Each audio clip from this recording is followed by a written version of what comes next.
부동산 가진 분들이 가장 걱정하는 부분이 각종 세금 문제인데요. 그중에서도 많은 분들이 가장 어렵고 궁금해하는 팔 때 내야 하는 양도세 얘기잖아요. 네. 그래서 오늘은 부동산 비밀노트 여은봉 박사님 모시고 이 양도세 확 줄이는 절세 꿀팁을 알려드리려고 합니다. 박사님, 네. 우선 윤석열 정부에서 네. 이번에 파격적일 만큼 양도세 개편을 했잖아요. 했죠.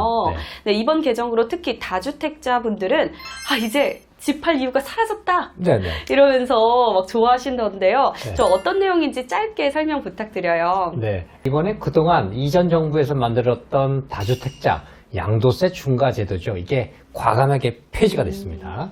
표를 보시면 이전에는 다주택자가 주택을 팔 때는요, 양도세 기본 세율에다가 가산세율을 붙였어요. 즉 이제 기존의 2주택자는 기본 세율에다 20%, 3주택자는 30%라고 하는 높은 세율을 가산했었기 때문에 다주택자가 주택을 팔 때는 사실 양도세 중과 부담이 너무 컸기 때문에요. 팔고 싶어도 팔지 못하는 그런 상황이 많았었습니다. 더군다나 아무리 이제 오랫동안 보유했더라도 양도세 계산할 때 적용받을 수 있는 장기 보유 특별공제라는 게 있어요. 이런 장기 보유 특별공제도 받지 못하고요. 한마디로 부동산을 팔지 말아라 하는 그런 얘기나 마찬가지였었습니다. 그런데 이번에 이제 윤석열 정부에서는 이런 부분을 아주 대폭 바꾸었는데요. 조정 대상 지역이라고 할지라도 마찬가지인데요. 다주택자로 주택을 몇 채를 갖고 있든 상관없습니다. 주택을 양도할 때 팔 때는 일단 중과세율을 적용하지 않습니다. 예, 이게 굉장히 파격적이고요. 다시 말씀드려서 다주택자가 주택을 팔 때 양도 차익에 대해서 이젠 중과세 걱정 없이 언제든지 기본 세율대로만 양도세를 납부하면 됩니다. 참고로 이제 양도세 기본 세율은 양도 차익에 따라서 최저 6%에서요 45%까지 총 8단계로 나눠져 있죠. 그리고 더군다나 이번 개정으로 이제 좋은 것이요. 다주택자도 보유 기간에 따른 장기 보유 특별공제 혜택도 받을 수 있어요. 전에는 못 받았었습니다. 예. 장기보유 특별공제를 우리가 보통 이제 장특공제라는 말 들어보셨죠? 네, 장특공제라 장특공제. 부르는데요. 장특공제는 사실 양도세 계산할 때 보유기간이 길면 길수록 정말 절세 효과가 아주 큰 그런 혜택이었었습니다. 박사님, 그럼 제가 다시 정리를 해보자면 네. 다주택자의 양도세금이 중과세율에서 일반세율로 바뀌었다는 내용하고 또 추가로 장특공제도 적용받을 수 있다 이렇게 말씀을 하셨는데, 그러면 다주택자가 지금 주택을 팔면 네. 과연 정말 얼마만큼 예전에 비해서 세금이 얼마나 줄어든 건지 좀 자세히 설명을 해주시면 좋을 것 같아요. 네, 아마 궁금해 하실 겁니다. 이게 이제 이전에 중과세율 맞을 때와 또 기본세율을 이렇게 적용할 때 과연 세금이 얼마가 줄었을지 궁금해 하실 텐데요.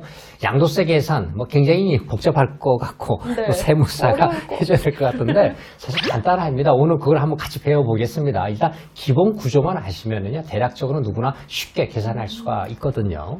양도 차익은요, 일단 양도가액, 내가 판 가액이 있죠. 내가 네. 판 금액에다가 내가 샀던 가격 있지 않습니까? 이 취득가액인데 그걸 빼주면 됩니다. 그 빼고 남는 금액 있죠? 네. 거기에다가 그냥 필요경비만 빼주면 돼요. 그게 이제 양도 차익인데요. 필요경비 많이들 궁금해하시고 질문들 많이 하시는데, 이 필요경비는 뭔가 하면 중개수수료 납부하잖아요. 우리가 임차인 바뀔 때, 이때 또 내가 살 때 내는 거 이런 거 다 포함되고, 또 법무사 비용 또 들어가잖아요. 네. 취득할 때 또 취득세 이런 거, 또 보일러 교체라든가 세시 같은 거 교체하잖아요. 그게 다 포함됩니다. 다 포함되고요. 발코니 확장 많이들 하시는데 발코니 확장 비용도 포함이 돼요. 필요경비. 예. 근데 이제 안 되는 것이 인테리어나 이런 것들은 안 됩니다. 예. 그럼 아무튼 대략적으로 양도가액의 약 한 5%를 빼주면 적당하고요. 예를 든다면 지금 다주택자가 5억에 예전에 취득한 주택을 지금 10억에 판다고 한번 가정을 해볼게요. 그러면 이번에 개정된 세법으로 제가 한번 계산을 해보면 양도 차익을 먼저 계산하라고 제가 말씀드렸잖아요. 네. 양도 차익은 매도가 10억에서 살 때 취득가액이 얼마예요? 5억. 5억을 빼주면 남는 게 5억이잖아요. 네. 여기에 뭘 빼줍니까? 필요경비. 필요경비만 빼주면 돼요. 예. 이렇게 하면 이제 양도세 계산에 필요한 양도 차익이 4억 5천만 원이 딱 나오죠. 계산이. 예. 이렇게 이제 계산된 양도 차익에다가요, 장특공제가 예전에 없던 것이. 네, 이번에 새로. 뺄 수가 있는 거죠. 이거 빼주면 되는데, 만약에 이제 파는 부동산이 15년 이상 보유한 것이라면, 예, 1년에 이게 2%씩 장특공제율이 계산이 돼요.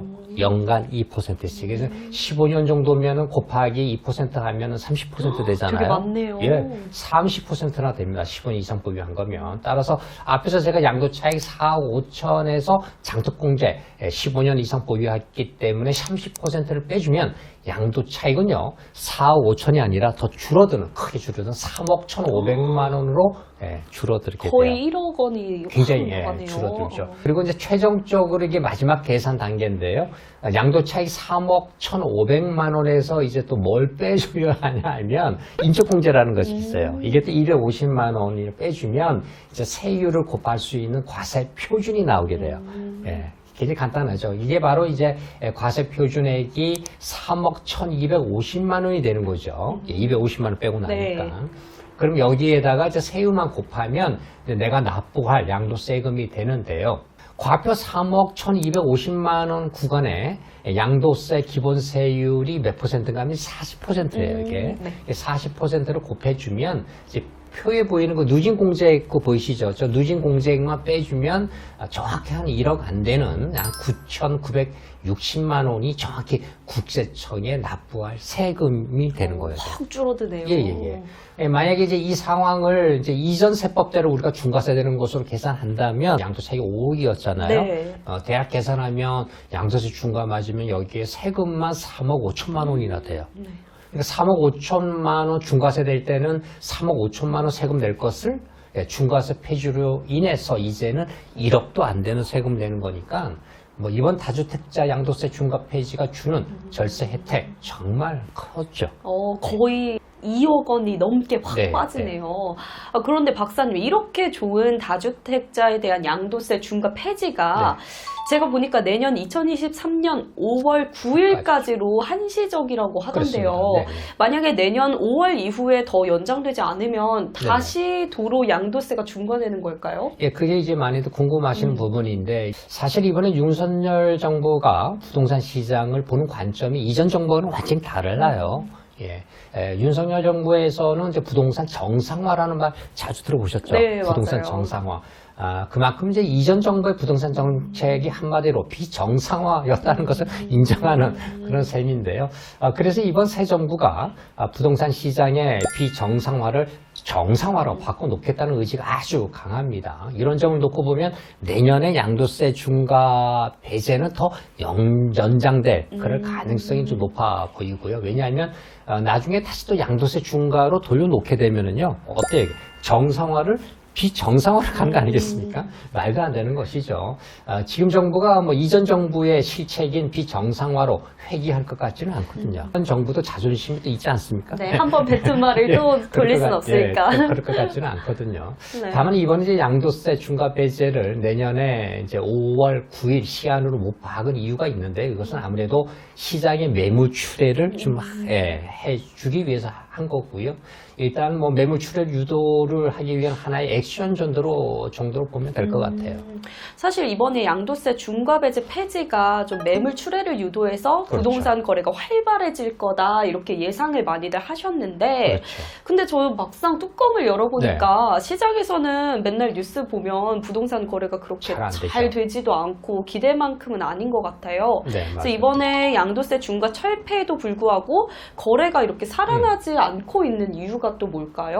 예, 사실 뭐 제가 보기에는 이번 부동산 규제 완화는 아직 좀 반쪽짜리 전책이다 이렇게 얘기를 해요. 왜냐하면 이게 반쪽인 이유가 이 시장에 잘 먹히지 않으면 일단은 정책은 잘못됐다라고 보는 거 아니겠습니까?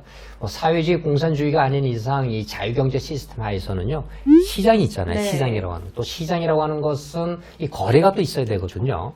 하다못해 동네 재래시장 가보셨잖아요. 네. 시장이 이 재래시장이 살아나려면 파는 사람도 많아야 되고 또 그쵸. 그죠? 사는 사람도 사는 많아야 되는 거잖아요. 사고 팔고 하는 행위나 거래가 부쩍부쩍 뭐 활발해야 하잖아요. 그래야 이제 시장이다라고 우리가 부를 수 있는 건데요.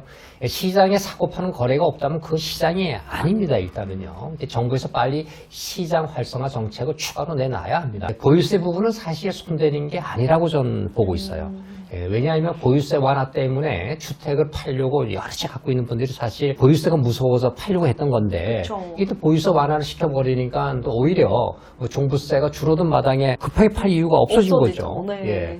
그러니까 매물을 또 내놓지 않는 이런 이유도 또 됩니다. 사실 보유세 제도는 손대지 않고 그대로 두고요. 거래 활성화에 직접 영향을 주는 것이 취득세와 양도세 부분인데 이 부분에만 손을 먼저 썼으면 더 좋았을 것이라고 하는 좀 아쉬움이 좀 남아 있습니다. 저도 동감이 확 가는데요, 네. 박사님. 네. 지금 사는 사람의 발을 묶어놓은 게 바로 이 취득세 중과잖아요. 그렇죠. 네. 빌라 같은 것을 추가로 투자를 하고 싶어도 네네. 취득세 중과세가 8%, 너무 높아요. 12% 그렇죠. 뭐 이렇게 높은 세율 때문에 어쩔 수 없이 사는 걸 포기하는 것을 저도 주변에서 많이 봤어요. 예, 많아요. 그런 분들이. 시장에서 이제 거래를 멈추게 하는 건 중장기적으로 국가 경제에 상당히 치명타를 주고요. 이게 마이너스적인 게 사실입니다. 그래서 정부에서 빨리 시장 활성화 정책을 추가로 좀 내놔야 하는 그런 타이밍인 것 같아요. 이게 늦어지면 나중에 또 취득세 완화 정책을 늦게 내놓게 되면은 이게 시장에 또 제대로 먹히지 않을 수가 있어요. 타이밍 중요하죠. 예. 그리고 취득세 관련해서 한마디 더 제가 좀 말씀드리면 이번에 주택임대사업자 제도도 이제 규제 완화 쪽으로 정부가 좀 손을 칼을 대고 있는데요. 현재 임대사업자에게 취득세 85% 감면해주고 있잖아요. 네. 이게 굉장히 좋은 혜택을 주고는 있는데 문제는 이게 신규 분양 물건에 대해서만 적용되는 거예요. 예, 사실 구축 물건을 사서 또 임대 줄 때도 이러한 취득세 감면 혜택을 또 줘야 되는데 이걸 받지 못하거든요.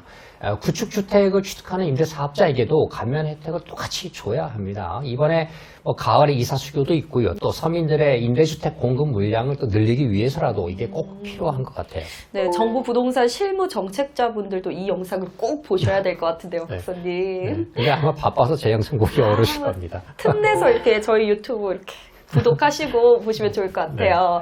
네, 박사님 오늘 진짜 중요한 양도세 절세 팁 말씀해 주실 거라고 아까 방송 전에 네네. 저한테 살짝 귀뜸을 해주셨잖아요. 네. 이건 또 어떤 내용일까요? 굉장히 중요한 팁을 제가 말씀드릴 건데요. 이제 많은 분들이 부동산 취득할 때 절세 팁을 잘 몰라서 놓치는 경우를 많이 봤어요. 사람들이 이제 빌라는 오피스텔 같은 거 많이 취득하면서 등기하잖아요. 네. 등기할 때 명의를 누구로 할까 고민하는 분들이 많아요. 맞아요. 그래서 뭐 내 명의로 할까 당신 명의로 할까 이렇게 부부들이 서로 대화하는 걸 많이 보게 되는데 아무나 정하는 경우는 정말 많이 봐요.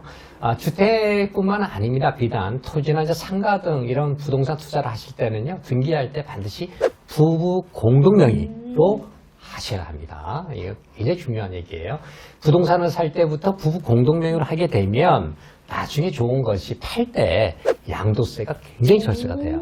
더군다나 이제 먼 미래에 혹시 사망하게 될 때 상속이 되잖아요. 네. 이 상속세도 안 내거나 또 크게 줄어들 수 있다고 하는 그런 이점도 있기 때문에 부부 공동명의로 해주시는 걸 꼭 좀 기억하셨으면 합니다. 네, 박사님 좀 결혼할 네. 때 보면 네. 좀 양가 어르신들, 아니고 네네. 시댁 어르신들이 네. 주택 등기할 때 좀 며느리 빼고 아들 명의로 해주려고 하잖아요. 그렇죠. 어머님들 농담. 네, 공동 명의로 했다가 혹시 나중에 아들이 이혼이라도 하게 되면 주택 절반을 며느리에게 좀 줘야 될까봐 네네. 좀 그렇다는 얘기들도 있는데 좀 이 부분에 맞아요. 대해서 예, 네. 이제 사실 그런 경향이 좀 있죠. 아직 한국 네. 사회에서는. 근데 부모님들이 잘 몰라서 그래요. 어차피 이혼하게 되면 아들 내외가 어차피 단독 명의로 아들 명의로 해뒀다고 하더라도 이혼하게 되면 뭐 아파트 절반은 며느리에게 재산 분할로 내줘야 하거든요. 예. 가정법원에서 그렇게 호락호락하지 않습니다. 재산 분할을 그렇게 하고 있고요. 어차피 이혼하면 며느리에게 재산의 일정 부분 떼줘야 하는데 뭐 그래도 결혼해서 주택을 등기할 때는요 이혼 가능성 뭐 이런 거 따지지 마시고 부부 공동명의로 해두는 것이 이래저래 가장 유리합니다. 왜냐하면 이제 부동산을 팔 때요 똑같은 양도 차익이라 하더라도 양도세 계산할 때는 단독 명의일 때와 부부 공동 명의일 때 양도세 절세가 크게 돼요. 예, 단독 명의일 때보다도. 그래서 이제 민지쌤 우리 대한민국의 모든 세금이 누진세율 체계다라는 거 알고 계세요? 네, 그리고 전기세도 누진세로. 네, 뭐죠? 근데 누진세율이라는 게 네. 과표가 작을수록 네. 좀 낮은 세율로 세금을 내는 적용하고, 거고, 네. 좀 과표가 크면 클수록 높은 세율로 세금을 낸다는 뜻이죠. 맞아요. 역시 뭐 미지쌤이 얘기한 것처럼 세금을 적게 내려면 이제 과표를 낮춰야 되지 않겠어요? 네. 그래야 낮은 세도 적용되기 때문에 일단 유리합니다. 예를 들어서 뭐 여러분이 어떤 상가를 3억에 사서 3억 9천에 팔 수도 있잖아요. 9천만 원 내가 이제 수익을 생겼는데 이때 만약에 이 상가가 남편 단독 명의였다면 양도세율이 몇 %인지 아세요? 그래도 적용될 것 같아요. 30%가 넘어가나요? 35%가 적용됩니다. 많이 되네요. 네. 근데 만약에 이 상가가요, 부부 공동명의라면 또 달라져요. 똑같이 이제 9천만 원이라고 하는 양도 차익이 발생됐지만, 이 9천만 원 양도 차익이 부부 공동명의이기 때문에 반반씩 쪼개집니다. 예. 부부 각자 주인번호 쪼개지겠는데 4,500만 원, 4,500만 원 이렇게 쪼개져요. 이렇게 되면 과표가 줄어들잖아요. 네. 예, 과표는 이제 각자 계산하기 때문에 세율이 15%가 적용이 됩니다. 반 이상이나 예, 확 떨어지네요. 그러니까 35% 적용받을 게 공동명의로 해줬기 때문에 15%로 낮게 세금을 내게 되니까 합법적으로 세금을 크게 줄일 수가 있죠. 더군다나 이제 인적공제, 아까 제가 잠깐 말씀드렸지만 네. 인적공제도 단독명의일 때는 250만 원만 받잖아요. 근데 공동명의이면 부부 각자가 250, 250 이렇게 모두 받을 수가 있어서 부부 모두 총 500만 원 인적공제 혜택도 받는 거고요. 여러모로 부동산을 취득할 때는 가능한 특별한 이유가 없다면 공동명의로 하는 것이 굉장히 좋습니다. 여러모로 굉장히 좋은 팁인 것 같은데요. 저도 나중에 결혼해서 남편이 집 사면 네. 제 이름 꼭 넣어달라고 말해야겠어요. 당연히요. 네. 박사님, 그런데 이 공동명의라는 게 주택이 두 채인 경우에는 한 채는 남편 명의로, 나머지 한 채는 부인 명의로 해도 절세가 될까요? 네, 제가 가끔 상담하다 보면 이제 공동명의로 하시라 그러니까 뭐 두 채는 한 채는 남편, 네. 한 채는 부인 이렇게 하면 공동명의 아닙니까? 이렇게 물어보시는 분들이 있는데 그건 아닙니다. 제가 말씀드리는 이 공동명의라고 하는 것은요, 하나의 동일한 부동산에 남편 명의와 부인 명의가 한 개 등기되어 있는 걸 얘기하는 거예요. 예. 그래야 이 양도세 절세 혜택을 받으실 수가 있고요. 부동산은 무조건 공동명의로 해야지 나중에 팔 때 양도세를 줄일 수 있다. 네, 맞아요. 지금 당장은 부동산이 없는 분들도 나중에 언젠가는 부동산을 취득하실 테고. 그렇죠. 사게 되죠. 오늘 정보 꼭 기억해 두면 좋을 것 같아요. 그럼 박사님, 네. 이번이 좀 마지막 질문이 될 것 같은데요. 네.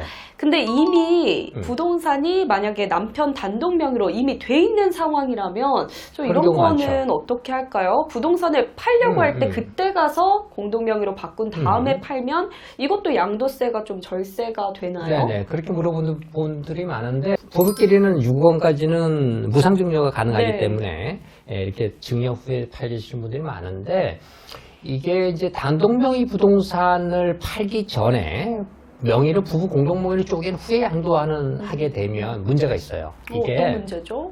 예를 들어서 토지나 상가, 주택이 이제 남편 단독명의로 돼 있는데 양도세를 줄일 목적으로 절반만큼을 배우자에게 증여하고 양도한 케이스잖아요. 네.